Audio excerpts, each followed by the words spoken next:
LSE for today's event. This is the LSE's 8th edition of the festival, and this year's theme is Visions for the Future. We are hosting a week of events from the 16th of June to the 21st of June, during which we explore the threats and opportunities of the near and distant future and what a better world could look like. My name is Seeta Peña Gangadharan. I am Associate Professor and Deputy Head of Department in Media and Communications here at LSE. I am delighted to welcome Professor Ruha Benjamin to both our online audience and our in-person audience here in the Great Hall. What a great way to celebrate Juneteenth. Yes. Ruha is the Alexander Stewart 1886 Professor of African American Studies at Princeton University, founding director of the Ida B. Wells Just Data Lab, and award-winning author of Race After Technology, Abolitionist Tools for the New Jim Code, published in 2019, Viral Justice, How We Grow the World We Want, published in 2022, and Imagination, a Manifesto, published last year. Ruha is the recipient of many awards and countless fellowships, including the American Council of Learned Societies, National Science Foundation, Margaret Casey Foundation Freedom Scholar Award, President's Award for Distinguished Teaching at Princeton, and most recently, the MacArthur Foundation Genius Fellowship. Technologies have the potential to deepen discrimination while appearing neutral and even benevolent when compared to harmful practices of a previous era. In today's talk, Ruha will take us into the world of biased tools, altruistic algorithms, and their many entanglements, and will provide conceptual tools to decode tech predictions with historical and sociological insight. For those in the audience who are social media users, the hashtag for today's event is hashtag LSE Festival. I would ask you to please put your phones on silent so as to not disrupt the event. I'm required to direct your attention to the fire exits, which you can see by that little green sign with a person and a white arrow. There are 3 there, there, and there. And I also need to remind you that we abide by the LSE Code of Speech. Now, as to the format of the event, Ruha will speak for approximately 30 to 35 minutes, and then, as usual, we will have time for question and answer. For our online audience, you can submit your questions via the Q&A feature, and please, please, please do include your name and affiliation. And for those of you here in the Great Hall, I'll let you know when we will open the floor for questions. And I ask that you please raise your hand and wait for the stewards with the roving microphone to get to you. And also, please let us know your name and affiliation.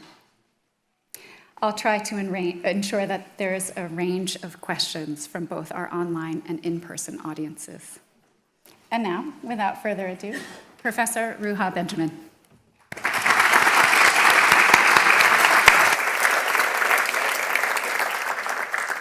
Good evening. Can you hear me okay? All right. I'm so thankful that you guys came out of this gorgeous weather and day. You are officially peak nerd status, because I don't know if I'd be here if I wasn't speaking. So thank you so much to the festival team for gathering us, for inviting me, and of course to my wonderful colleague Seeta, whose own work has been really a beacon for me over many years. So if we finally get to be in conversation, it's a thrill. So as Seeta mentioned, today is Juneteenth in the US, also referred to as Emancipation Day, Freedom Day, Jubilee Day, as it commemorates the emancipation of enslaved people in the US, or more precisely, the delayed emancipation of Black Americans in Texas, because they received news almost 3 years after the Emancipation Proclamation was signed. What's often not appreciated about Juneteenth is that even this belated news of Black emancipation was met with violent backlash by a fearful and vengeful white population. This was a backlash against the very idea of Black citizenship and Black dignity, the persistence of which continue today. But this is not the only legacy. There has always been a parallel history, not of one-time proclamations, but of ongoing social struggle focused on genuine freedom, not only legal emancipation. This is an ongoing legacy of freedom fighting we see on the streets of my hometown of Los Angeles and across the US, everyday people who've taken to the streets to resist the terror unleashed on immigrant and racialized communities. We see it internationally in the bravery aboard those aboard the Madeleine Freedom Flotilla and those traveling across North Africa to break the siege of Gaza. And we see it in the Netherlands, where I was last week. Tens of thousands of Red Line protesters gathered in The Hague to call for an end to the Palestinian genocide. Across this warming planet, more and more people are demonstrating courage and conviction, love and solidarity in the face of growing authoritarianism and oppression. In the process, technologies of war, technologies of empire, technologies of surveillance are not only being questioned and critiqued, but actively resisted and reimagined, even as the powers that be are working overtime to convince us that democracy is an outmoded software. If I had to boil down the stakes of our conversation this evening, I'd say it's this question: who owns the future?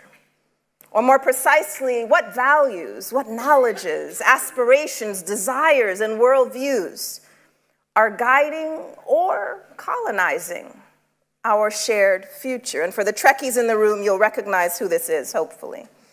I think it should give us pause that the same people hyping AI as the solution to all of our problems are often the ones causing those problems to begin with.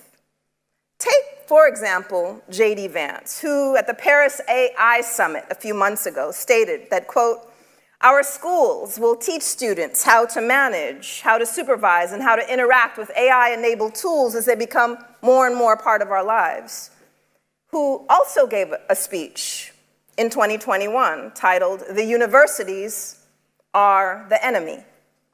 In his words, if any of us want to do the things we want to do for our country and for the people who live in it, we have to honestly and aggressively attack the universities in this country, he said.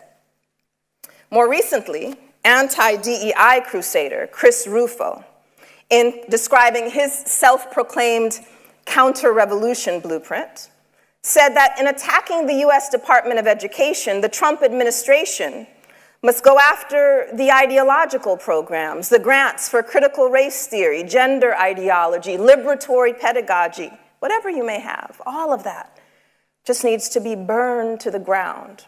I mean, really, truly, it needs to be gutted and dismantled.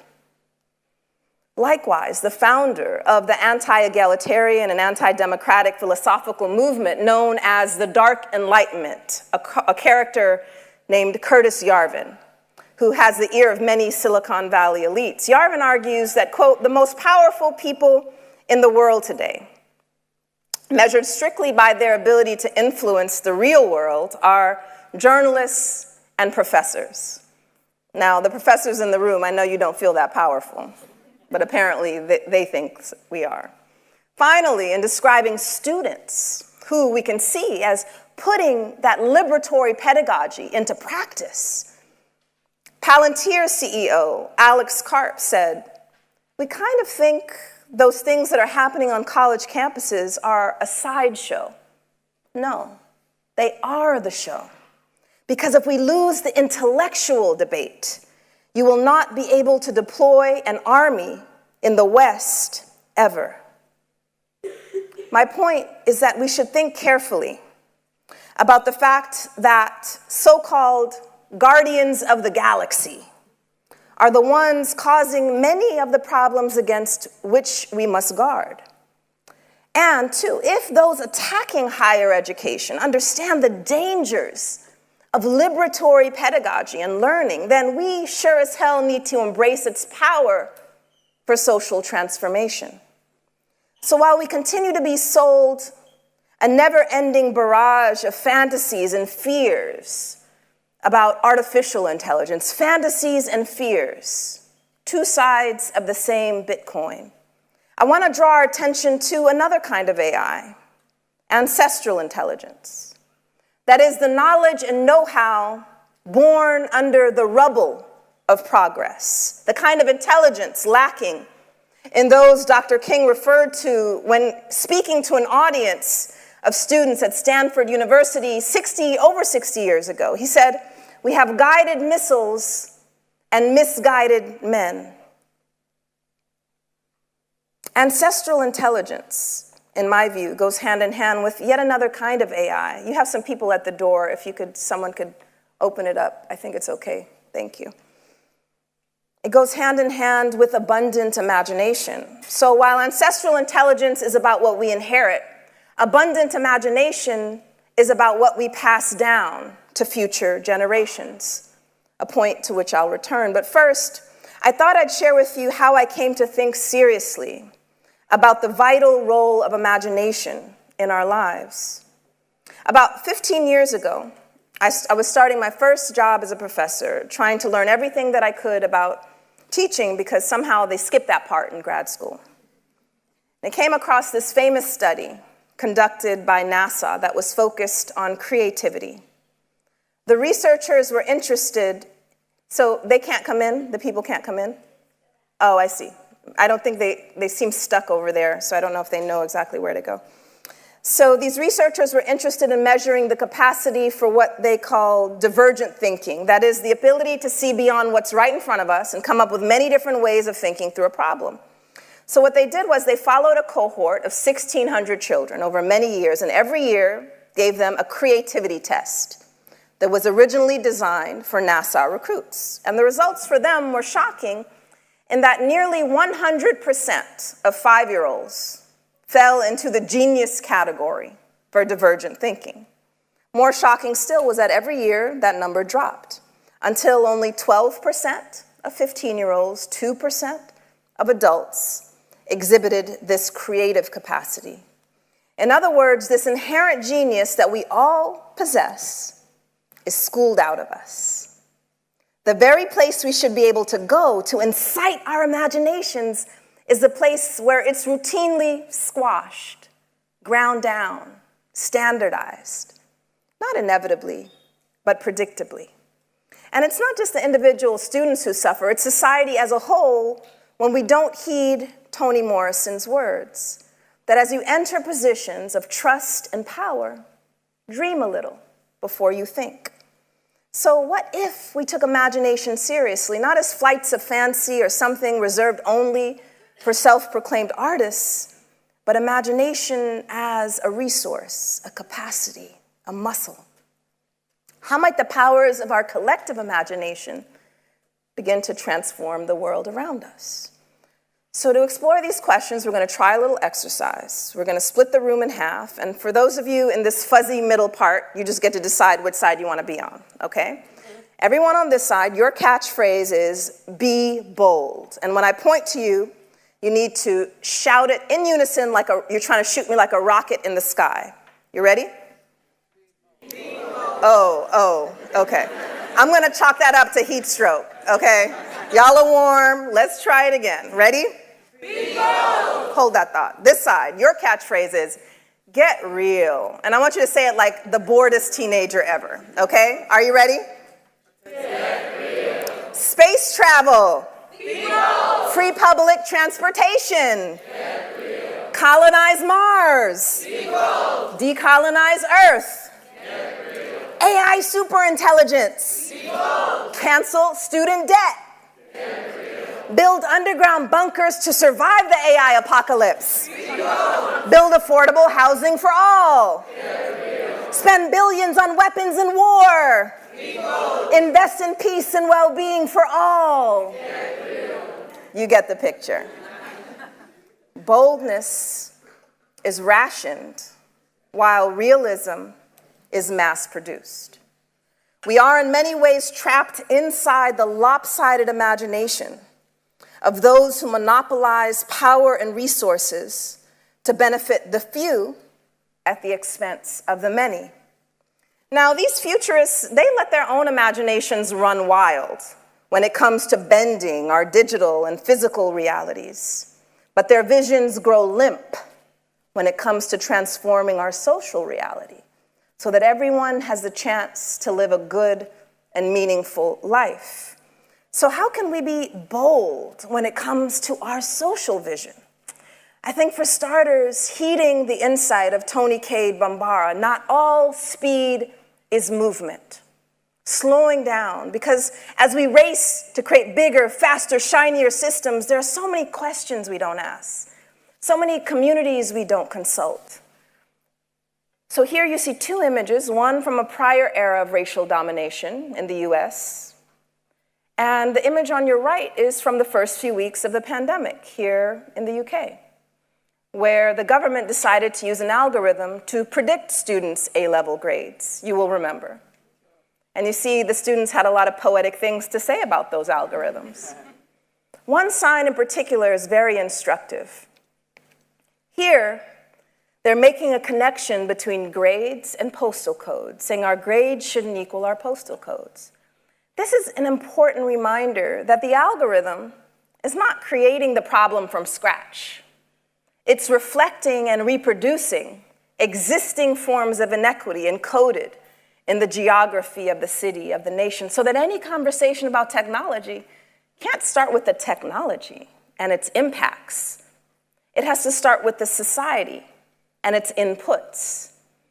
And so when we zoom out and start the story, not in the middle, but at the beginning, then we come to very different conclusions. And one of the things we find when we reframe the analysis and the conversation is that there are two powerful narratives that are constantly told and that we end up telling about the relationship between technology and society. The first story is a techno-dystopian narrative, the idea that the robots are going to slay us. They're going to take all our jobs. They're going to rob us of our agency. Everything bad is associated with technology. And of course, this is the narrative that Hollywood loves to sell us, right? The Terminator, the Matrix, the list goes on. On your right is what we would call the techno-utopian narrative, the idea that these systems are going to save us. If only we would hand over our decisions to these automated systems, we'd be in better hands. And of course, this is the narrative that Silicon Valley works 24/7 to sell us. Now, they seem like opposing narratives, right? They have different endings, one in which we're slayed, one in which we're saved. But they actually share an underlying logic, what we would call a techno-deterministic logic, which is just a fancy way of saying that we assume technology is in the driver's seat, propelled by a will of its own. It impacts us, but the humans behind the screen are missing from both of those scripts. The values, assumptions, ideologies, worldviews that get encoded into our digital worlds. And so one of the first things we have to do to broaden our social vision is to pull back the screen and to identify the agents and agencies that are shaping, or we might say imposing, their vision onto the rest of us. And so I think it's easier to pull back the screen and think critically about how technology relates to society in hindsight when we look to the past. One example of many we could point to of deadly data is the role of the company IBM in facilitating the Nazi Holocaust. You know, we associate this period in history with a few big bad boogeymen, but really it took what one author calls a bureaucracy of evil. People just doing their jobs, clocking in and out, putting their heads down, not being troublemakers, not asking any hard questions, that enabled this deadly machine to persist in the collection of data as a precursor to genocide. The question for us today is, what are the bureaucracies of evil operating right under our noses? Or even better, what are the bureaucracies of evil that we are clocking in and out of, where we are asked to put our heads down, to not ask any questions, not to be troublemakers? So again, in hindsight, it's easier to pull back the screen and understand the politics of technology and data, the complicity of everyday people and institutions. The challenge is when we turn to the present. Because while we definitely still have deadly data going on today, more often than not, these systems come wrapped in the veneer of beneficence. Not deadly data, but do-gooding data, presented to us as a fix, here to help, to make things more fair. One example of many. The Community Innovation Project, brought to us from St. Paul, Minnesota. The school system joined forces with the police department to create this data sharing platform. The point of it was to determine which young people in the city were at risk of becoming future criminals, so that they would receive a predictive score, not too different from those A-level predictions. So in this case, community members, when they got wind of this, although it was wrapped in these really nice-sounding words, right? Community, yay, innovation, woohoo, who could argue with that? But their critical antenna went off because they thought, wait a minute, where are you getting all this data from?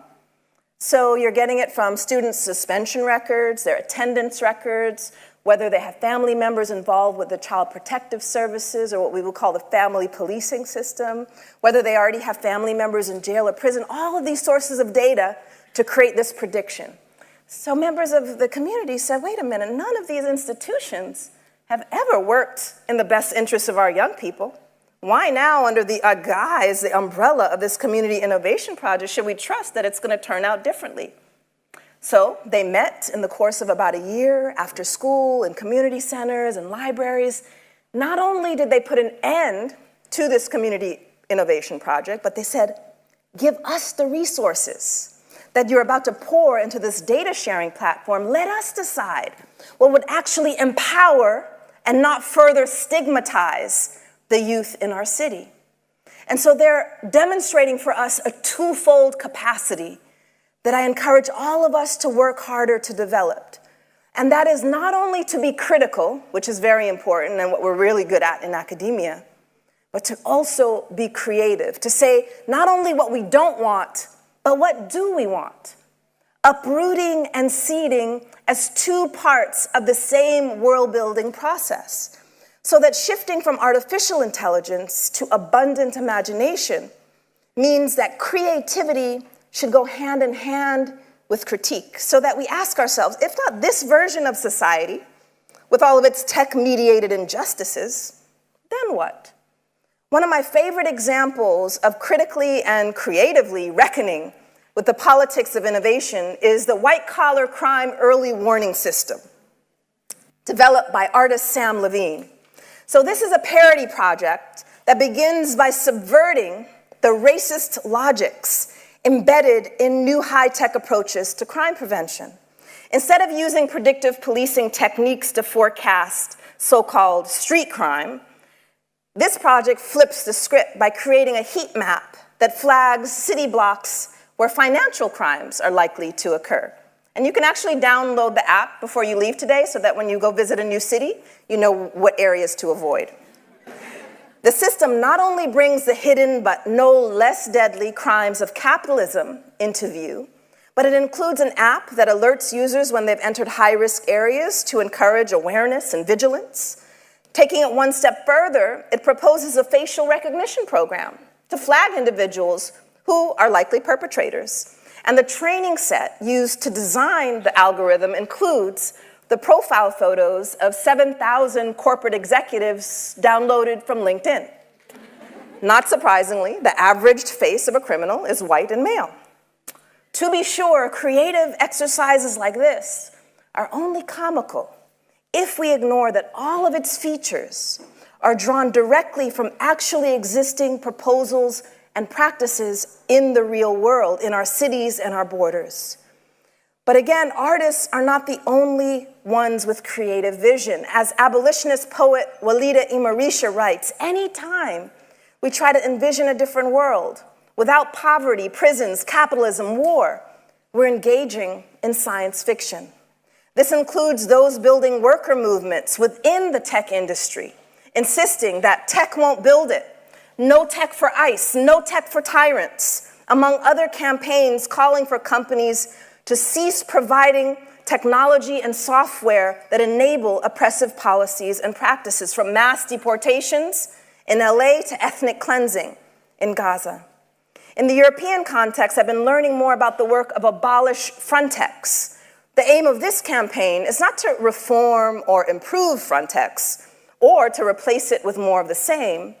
Instead, organizers are working to dismantle the border industrial complex while working towards a society where people are free to move and live. The word abolition, after all, contains the possibility for both uprooting and seeding, inviting us, abolere, to grow the kind of world where everyone can thrive. Abolish Frontex is part of a growing global movement, from the Internet Freedom Foundation in India to Hamle, working on Palestinian digital rights, Big Brother Watch here in the UK, and Take Back Tech, among many others. At the Take Back Tech's conference in Chicago last summer, I witnessed how organizers from around the world creatively confronted the coercive power of tech oligarchs, from those like the Athena Coalition, fighting data center construction, to those like the May 1st Movement technology, which is building autonomous technology infrastructure so that we don't have to rely on the likes of Google and Meta. Technology in this way is not closing off possibilities, predicting behavior, surveilling movement, colonizing the future. Instead, these initiatives put technology in service to liberatory visions of collective healing and world building. Instead of trying to make harmful systems a little less harmful, what if we worked to completely reimagine them, envisioning a world beyond borders, beyond policing, surveillance, supremacy? And in the process, I think we have to work on dismantling the walls in our own minds. That little voice that says, get real, every time we try to imagine otherwise. As one architect, Ronald Rayal, imagines binational libraries, shown here, where people share information and knowledge and where the border becomes nothing more than a bookshelf. Or his design of a teeter-totter that cuts across the US-Mexico border, where the actions on one side have a direct consequence on what happens on the other. After all, Rayal implores, the wall is cutting through people's lives. From architecture to augmented reality, one final example I'll share is the Phoenix of Gaza immersive experience, created by and for Palestinians and those who believe in the seemingly radical notion that all life is sacred. It invites us to walk around a virtual Gaza captured with a 360-degree camera before and after the most recent devastation, looking directly into the smiling faces of children playing in a park, standing next to a teenager passionately reciting poetry, peeking over the shoulder of elderly women in a sewing circle, and walking through the rubble of once magnificent churches, mosques, bathhouses. In this way, the Phoenix of Gaza team is preserving images of physical structures, cultural events, arts, dance, religious sites, and in the process, they're also imagining a world beyond settler colonialism, beyond apartheid and genocide, ultimately to return and rebuild. Taken together, all of these initiatives invite us to stop agonizing about a coming dystopia or longing for a future utopia, but instead to reckon with ustopia. Whereas utopias are the stuff of dreams, dystopias the stuff of nightmares, ustopias are what we create together when we're wide awake. In that spirit, I'm going to leave you with one final provocation inspired by the incomparable Octavia E. Butler, writer and builder of speculative worlds, and that is, it may be the end of the world, but there are other worlds. Thank you.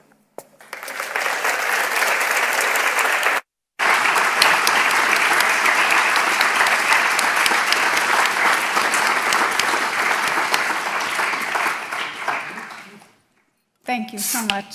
It's so wonderful to be able to hear you speak to all of us and give us a sense of not just optimism, but sort of a path forward for expanding our minds. And as we're gathering questions for the Q&A, both online and here in the Great Hall, I wanted to just probe you a little, because we do have a lot of resonances in our work and have traveled similar paths. And one of the things that a lot of organizers and builders and movement folks have been talking about is money. Yes. And I can think of it also in relation to history as well, right? Because I'm very nerdy, reading a book about the history of mathematical notation. It's partly to just kind of bone up on math and computational power. And one of the things in this book by Raul Rojas that really stuck with me was this point about how money has been an engine of innovation in mathematics and thus in computation. And now it feels like money, mathematics, and computation are really bound together, right? So these things, whether it's Bitcoin or otherwise, right, we're seeing a lot of money concentrated in a certain arena that makes it difficult to actualize visions. While at the same time, we're seeing things like Doge. We're seeing a discourse here about how we need a pro-growth AI future. We're also hearing about how we need to minimize civil service and so on and so forth, right? So and not to mention the collapse of the US aid and US support of global development, right? So we're seeing a lot of questions about money. And so I'm wondering how you respond to that. Like, where does money fit into this process of visioning? Yeah, thank you for that question. It's like one of those 3 dissertation worth questions, isn't it? Because depending on how we tackle it. And, you know, I think one of the interesting things when it comes to thinking about money, in my intro to sociology classes, it's often the thing that I'll use as an example of the power of imagination, the power of the social kind of cohesion that we all agree that this thing means something, right? And so as a material as it is, it's also ideological. We have to agree that this piece of paper means this and has this significance. So it's actually a really great starting point to think about imagination is on the ground materially. So that, someone's phone is jingling, there we go. And so in the last chapter of the book Imagination, it's called the Imagination Incubator, and there's a set of exercises, prompts, activities to get us to stretch our imagination, especially as groups. You could do it as an individual, but there's a section in there around participatory budgeting, thinking about how this process that we see in many parts of the world of coming together to deliberate, to consult about how we want to invest money together, rather than just allowing it to be this kind of top-down or simply representative process, is actually a really powerful place to see how imagination shapes very mundane things. We're talking about it in the context of high-tech AI emerging, but something like an Excel sheet. If I put a photo of an Excel sheet with the amount of money that goes to different things in our city or our community, there's imagination in there that's shaping how we think about what is valuable, what do we want to grow, what do we not care about. In the US context, going back to education, if I showed you an Excel sheet that showed how different schools were allocated money, right? The investment in different types of children based on class and race. In my view, that's a eugenics imagination at work that shapes so much of our monetary policy, that says who is worth thriving and growing and building their capacity and who's disposable, who just needs to be a robot and a cog in a machine, right? And so it's a really powerful place for us to stretch our imagination and understand that this thing that often takes us in the realm of the airy-fairy really is grounded in our material world, which then comes to this question, two things I'll just last say about this, is that when we did that little exercise, oftentimes the response of those social visions will be, oh, where are we going to get the resources for that? How will we do this thing? But by juxtaposing it to these other dimensions of things that are happening, as science fiction level types of investment, that's seen as very feasible. So it's in juxtaposing these things where we can actually see the duplicity, the hypocrisy in those who want to convince us through all kinds of propaganda that these things are so unfeasible. Housing for all, healthcare for all, free public transportation, and yet we're building bunkers, going to the moon, building startup nations in the middle of the Pacific, et cetera, et cetera. And so that's another site where we can see what I think of as a battle between different kinds of imagination is over resources and who gets to say what is feasible and not. We can't accept the terms of the debate as it's received. We have to push back on the fundamental assumptions that constantly tell us that these public goods are something that we don't have the funds for. And I guess the last thing I'll say specifically when it comes to technology is that for those of you who rightly draw the conclusion that so many of the biases and forms of discrimination and harm that we witness, kind of like on the downstream, can be tied back to the economic system that's the basis of their development, right? So you can, for example, have all of the diversity you want in terms of the tech workforce. But if the ecosystem in which those people are working and developing technologies continues to be about the maximization of profit, it doesn't matter how diverse the workforce is, they're still going to have to answer to that bottom line. So we have to think again and reimagine what that is. And there are people already doing it. And this is my point.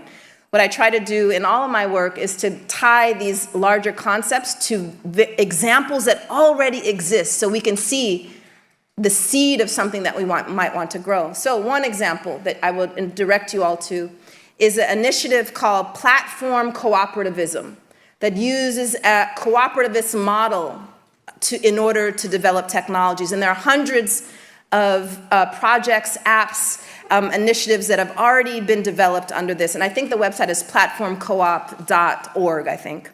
But again, to think about what we need to change in order to see different ends on the downstream. And I think this is an important dimension of that. Yeah. Great. Thank you so much. I'm going to open the floor for questions, and I'll just get a show of hands. If you could just remember to raise your hands and state your name and affiliation when you're asking your question, to ask a question, hopefully a concise one. And stewards will come to you, and we have a question here. We'll start in the front row. Hi, Seeta. I'm Christina Monteith. I'm a PhD student in the Media and Communications Department. I'm going to cheat a bit with my question and ask something that's directly relevant to my research. So this is public office hours, is it? Yes. So I'm looking at political imaginaries in the Caribbean, particularly in regards to feminist activism. Mm-hmm.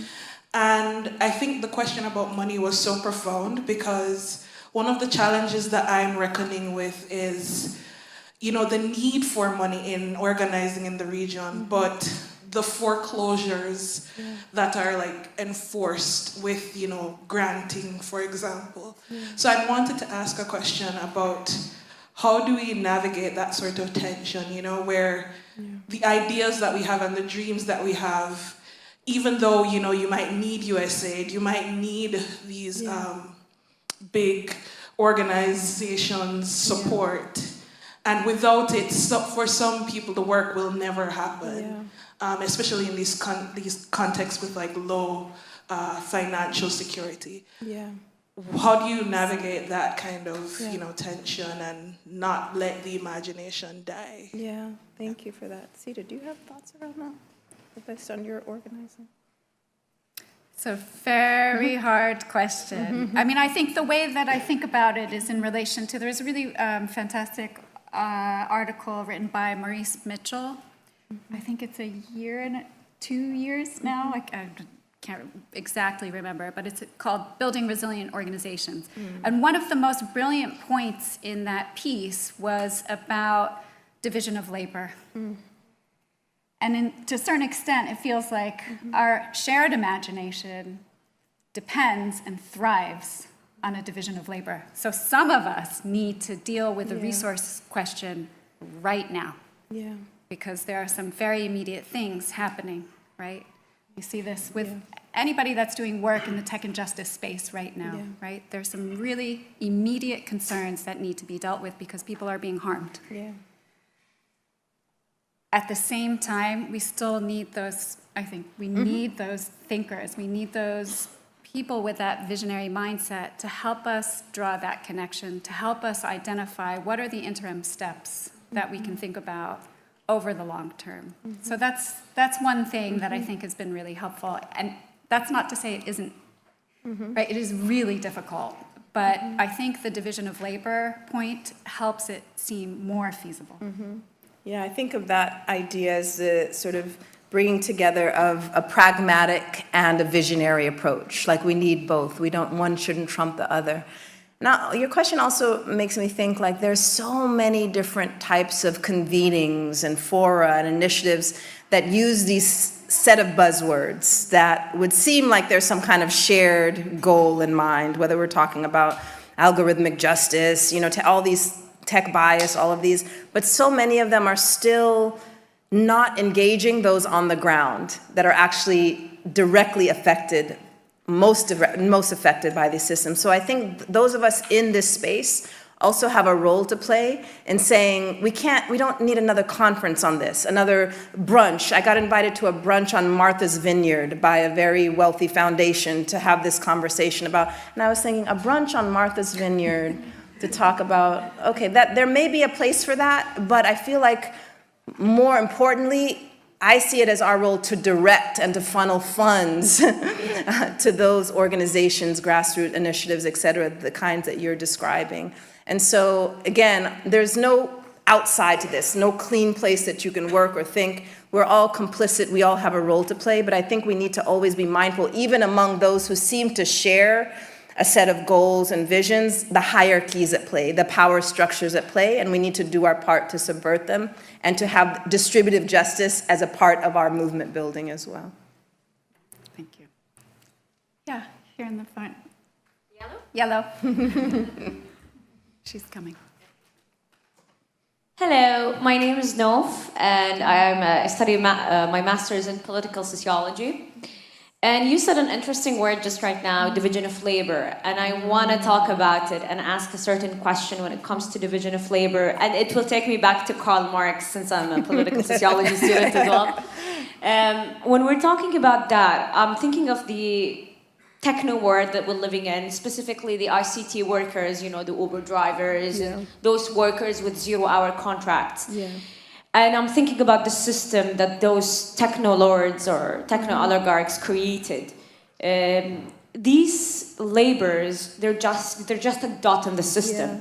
They're not together, like how it used to be in industrial time. Yeah. So it brings back to Karl Marx, the alienation of labor. Yeah. So my question would be two parts. Is this done strategically by design, or is it just a coincidence? Yeah. And the second part of the question is that how is this going to affect the union labor and everything in the future? Yeah, thank you for that question.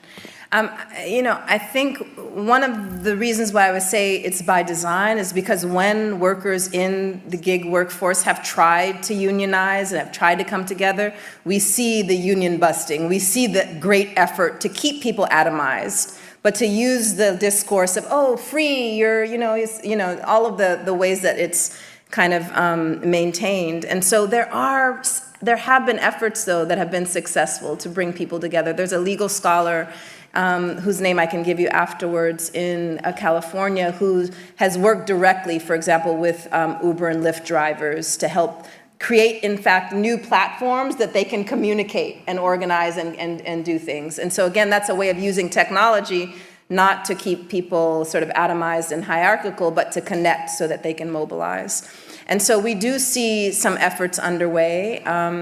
But I think, in terms of the division of labor, where I also thought, was relevant is in the academy, when we think about what different fields are sort of the division of labor, intellectual labor, also has a direct impact on the kinds of harms we see. Because there's a hierarchy. We know we have the language of these are the hard sciences, right? These are the soft sciences, humanities, arts are in the basement, But that knowledge hierarchy maps onto the world of work, where you have entire industries where you might have a token humanist, philosopher, historian in the mix, but their office is probably in the basement, and they're brought in after something bad has gone sideways and not as instrumental.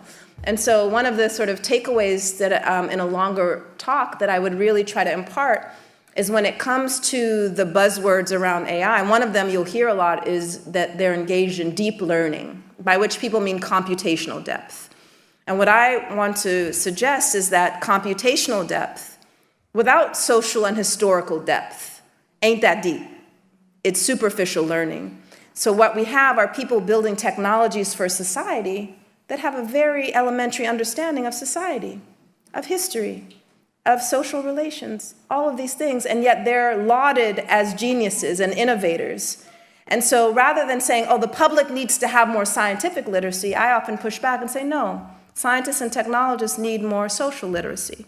And so this has to do with a division of intellectual labor that directly shapes our own working environment that I think we have the power to disrupt and reimagine as well.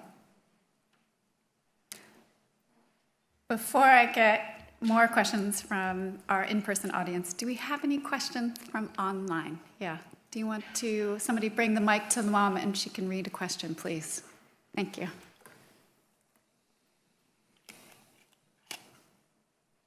Right here in the front. Thank you. We've got a few online questions. One on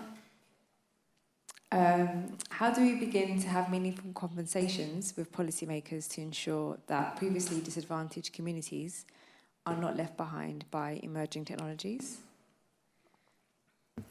And a similar question also on how do those of us who work on trying to make AI systems less bad overcome the sense of doom and frustration in this AI tsunami? Thank you for that. I'll just pick up on the first one to say, as a starting point, now again, it's a loaded, big question that many people are working on, thinking about how to engage policymakers. And I always sort of think, okay, well, what are the assumptions embedded in this question that communities are being left behind? Again, that presumes a certain kind of binary between where the innovation is and where the lack is. It's a deficit framing of what is in communities. They're lacking something, they're not doing something. So I'd like to reframe it and say, actually, you need the knowledge and the know-how and the experiential sort of insight that comes from navigating a society that was built to sabotage you at every turn. So that community is not simply a charitable case that we need to create policy to help, but it's a source of knowledge that we need upstream before we start developing things. That is where we need to go. And there's many examples that I can point to if we had more time in Q&A, where ignoring that community knowledge and insight has gone sideways. You develop a product, and precisely because you ignored something, now you have a big PR fiasco. That if only you had thought that that was valuable knowledge. And so again, this is a reframing to say, it's not you as a policymaker simply trying to help a community catch up and be more innovative. It's actually to redefine what innovation is. That if it's just about economic growth, if it's just about material well-being without thinking about all of these other values and factors, it's not that innovative. So we have to reclaim the language and reframe the debate on our terms that's not through a deficit lens, but to say what we would call like an asset approach. What actually exists that's valuable? So another shorthand is to say moving from a charitable model of policy and organizing, et cetera, to a solidaristic model where we understand that we're in this together and that there's knowledge not just coming out of the academy, but coming out of histories and experiences in our home communities. And I'll leave the second one. Great. I think we had a question in the front here. We'll start here, and then it seems like I'm going to have to collect questions right in the back, yeah, and then we'll collect questions in the next round.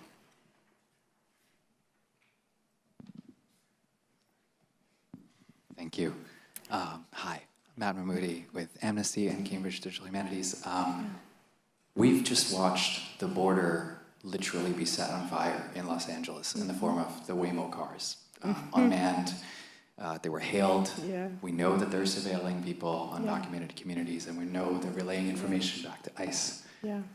Now that destruction is quite instructive as far as imagination goes, right? And I was really curious about your thinking about the role of destruction. Yes. And some of the bigger thinking we're doing around imagination. Yes. Yeah, I love that question because it is a reminder that it's not simply about broadening imagination, but we also need to work on making some things unimaginable that are currently ubiquitous, that we take for granted, that we're taught not to question. So we need to think in that way. In some ways, that fire is telling us, like, this should not be a thing. Like, someone's imagination was materialized in this surveillance, mobile surveillance unit, and this should be unimaginable. So I think of destruction and construction as two parts of a process. Again, the other metaphor is uprooting and seeding, but too often destruction is pathologized, and those who destroy are pathologized. But that's also a precursor. It creates a fertile ground for them thinking about what we want to grow. But the challenge is getting to that point. If we're always in the, destruction mode, deconstructive mode in intellectual terms, and we don't turn to the process of, okay, what do we want to build and grow?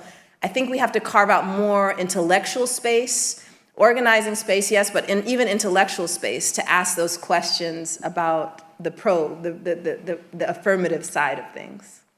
Yeah. All right, I'm going to be bold and try and collect 3 questions because I think that's really all we have time for. So if you could be concise and also remember to state your name and affiliation. Sure, thank you. My name is Ramla, studying Design Futures Masters at the Royal College of Art. Kind of touching on some of the things that you mentioned around abolition, AI, and algorithmic justice. We see that a lot of governments are kind of rushing to draft action plans and kind of reshaping the economy around AI, but it does seem that we're not really looking at, in as much detail, the negative effects of these AI. It seems to be like even governments have co-opted into this hype. Yes. And looking at some of the works around eliminating biases and kind of racial injustice seems to be around using existing models that we already know are built on kind of colonialism and injustice to try and fix them and make them better. So what are your thoughts on kind of abolishing current AI models and imagining a future where models are created and owned by communities from scratch? Is that a vision we should have around using AI but recreating it from the very beginning? Or are we still co-opting to this AI hype by trying to recreate it? Yeah, such a good question. Great. Go in the back there, holding the pen. Yes. And again, if you could keep it concise.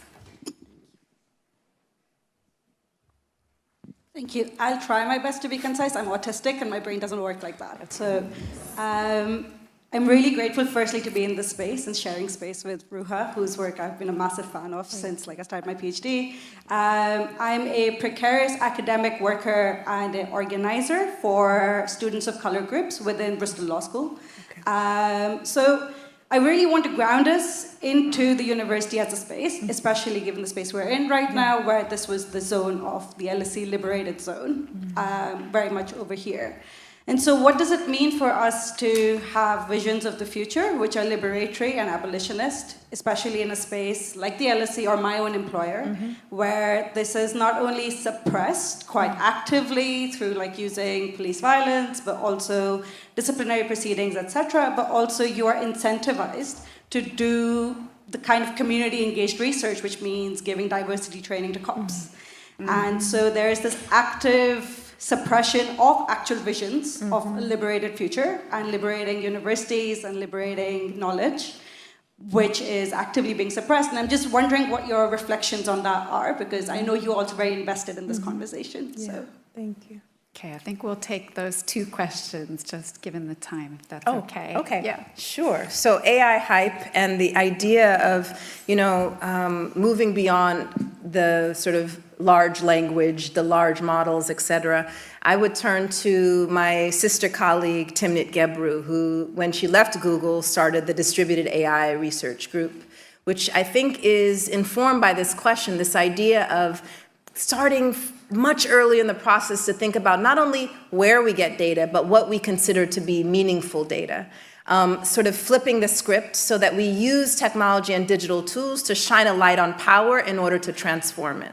I'll give you one just concrete example of, in the spirit of the white-collar early crime, which is a parody project.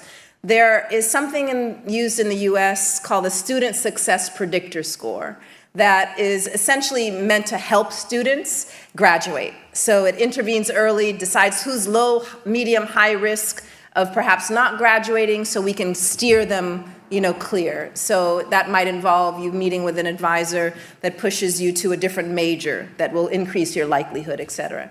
So in this case, going to your question, we could say, well, in the first audit of this algorithm, researchers found that Black students were labeled high risk at quadruple the rate of their white peers. Black students in STEM fields were among the highest. So we could say, let's tweak it. Let's figure out how to make this less biased, maybe have equal opportunity discrimination, right? Everyone needs to, feel the stigma equally, let's say, or et cetera. So there's ways in the first choice you gave, like how do we tweak it? Or we could say, why are we directing the digital lens at students who are trying to navigate often what is a hostile environment? Why don't we, rather than measuring risk or riskiness of individual students, why don't we figure out who's producing the risk in the first place? So we turn the digital lens in the direction of those who are actually shaping the environments. It might be professors, administrators, whatever you have, but those in power who often want to evade scrutiny. Like the white-collar criminals, don't look at us. Even though this algorithm is meant to help, we don't want to be helped, right? And so again, it's saying not just tweaking, but changing the starting question to say, if we're going to use it, why are we always pointing these tools at the most vulnerable in any environment, right? Why don't we actually look in the direction and flip the script, if we're going to use them at all, and that needs to be a question on the table, to shine a light on those in power. And that's a more, I think, subversive way of approaching things. It's not just about reforming and tweaking and debiasing, but it's changing the starting questions that we have. Are we? Quickly. Okay. Yes. There's so much to say about how these institutions suppress our imagination. But one of the ways that I engage and don't get disillusioned and don't fall into despair is when we are attacked and suppressed and targeted, as many of us are, pushed out, put on probation, as I am right now. When that happens, to me, that I accept that as a signal that what I'm doing must be working. It must be a problem. It must be challenging something. It must be meaningful. What we teach must have power if they're trying to ban our classes, change the words that we use. So in many ways, I, in my own imagination, flip what is, on one level, an attack, and I see it as an affirmation. And it actually gives me fuel to keep going, right? And it might not be able to do it in the same context, so part of it is to have a kind of dexterity in how we navigate. But I feel like we have the power not to accept what's being imposed on us, but to use our own imagination to say, something must be we must be doing something right if you're doing all this effort, passing laws, changing policies, all because we're teaching something. And so again, I think that is one way to reframe. And there's more to it, of course, that maybe we'll chat at the book signing table. Thank you for coming. Thank you so much to Ruha. Pleasure.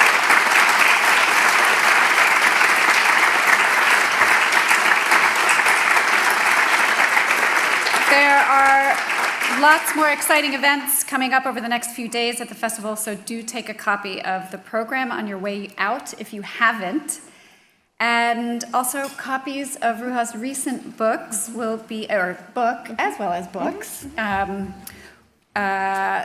are behind this column here. They're available for sale, and Ruha will be staying around for a signing. So thank you so much. It's Can so we give wonderful Seeta a hand, please? to have you here.